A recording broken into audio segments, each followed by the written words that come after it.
Бұл Тимур. Әдеттегідей Тимур өзінің жаттығуынан келіп, осындай үйінен қоштасып, өзіне керекті заттарды жинап, сөмкесіне салады.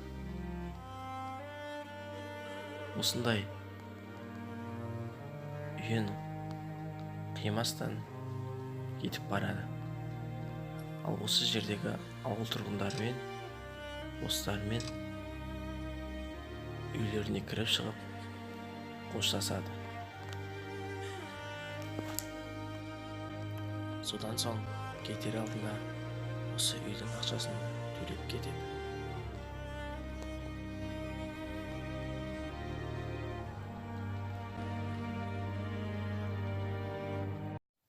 Ол ең бірінші әкесі мен анасымен қоштасуға келеді. Тәп-тәтті тілі, ұнамды үні, біз бүлдіршін жақсылыққа сенер. Мұң айтпай ұлын, шыдатпай қызын, жақсы ата-ана мейірімге бөлер. Құшағында бауырыңа башы, тек мейірім ғана қажет екен. Маңдайдан иіскеп, ботам деп сүйші, тек жылулық қана қажет ана. Өзінің ең бірінші жұмыс жасаған және де нәпақасын тапқан осы гараж жұмысы болады. Мұнда көптеген машиналарды жөндеді. Бұл жұмыста қимайды әрине. Ал екінші жұмысы жанармай бекет еді. Мұндағы жұмысшылары бүгін демалыста, сондықтан олармен қоштаса алмады. Ал бұл жаңадан ашылайын деп жатырған мейрамхана. Бірақ бұл менің көзімше әлі де ашылмады. Содан соң Тимур осы жұмыстармен қоштасып, Антония деген жан досына жүгіріп барады. Содан соң Антония өз досын қимастықпен темір жол бекетіне жеткізіп сап, шығарып та салады.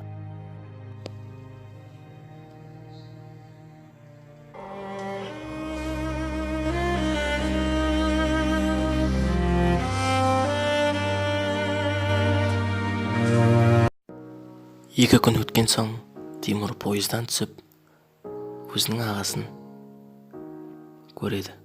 Ағасы оған: «Хей, мені танымай қалдың ба?» десе, Тимур: «Иә, қатты өзгеріп кеттісің ғой» дейді. Сол кезде ағасы күледі.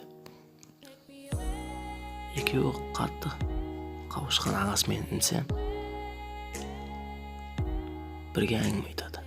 Содан соң ағасының машинасына отырып, үйіне қарай жол тартады.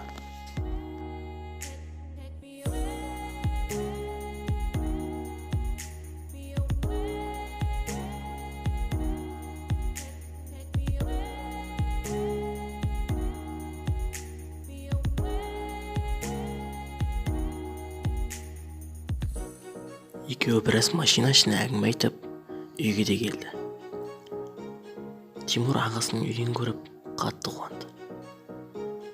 Содан соң Максим Тимурға: «Жүр, саған бөлме беремін» деп, арнайы бөлмесін көрсетеді.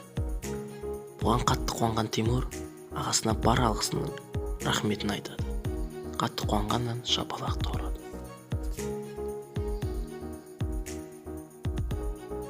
Содан соң диванға жатып, тынығып алуды жөн көреді. Тимур ұйықтап жатырып, ұйқысынан да оянды. Қатты шаршаған екені белгілі болды. Содан соң ұйқысынан тұрып, екінші қатардағы ағасына қарай барады. Ағасына: «Мен тұрдым» деген кезде ағасы: «Тұрдың ба, шаршап қалыпсың ғой. Жүр, тамақ жейік» деп ас бөлмеге қарай барады.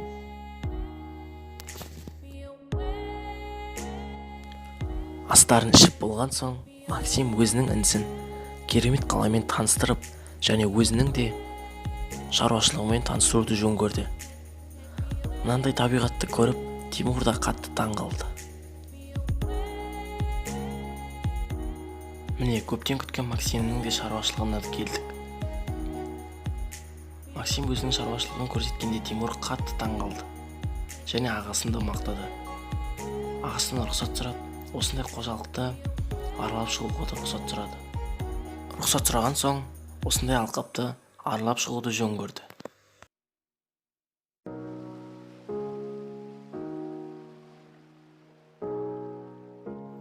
Аралап болған соң, сенің осындай шаруашылығың бар екеніне қатты қуандым, жарайсың деп мақтайды.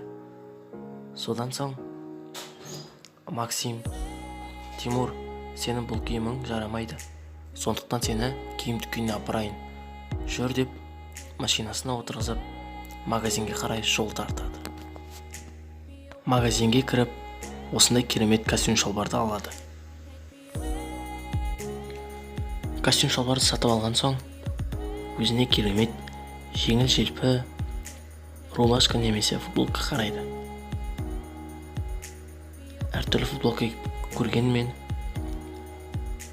мына рубашканы алуды жөн көрді. Содан соң, осындай керемет шорты сатып алды. Киімдер сатып алып болған соң, магазиннен шығып кетеді. Және Максим өзінің інісінің армандарын білетін болады. Оның бірі мотоцикл сатып алу. Бүгін соны Максим інісіне сатып алып беруді жөн көрді. Екеуі әңгіме айтып тұрған кезде Максим: саған сыйлығым бар, жүр деді. Тимур бұл не болды екен деп қараса, жап жаңа керемет мотоцикл еді. Тимур қатты қуанғаннан ағасына бар алғысын білдірді, және көзінен де жас алып қалды. Тимур қатты қуанған соң, бұл мотоциклді де айдап қарады.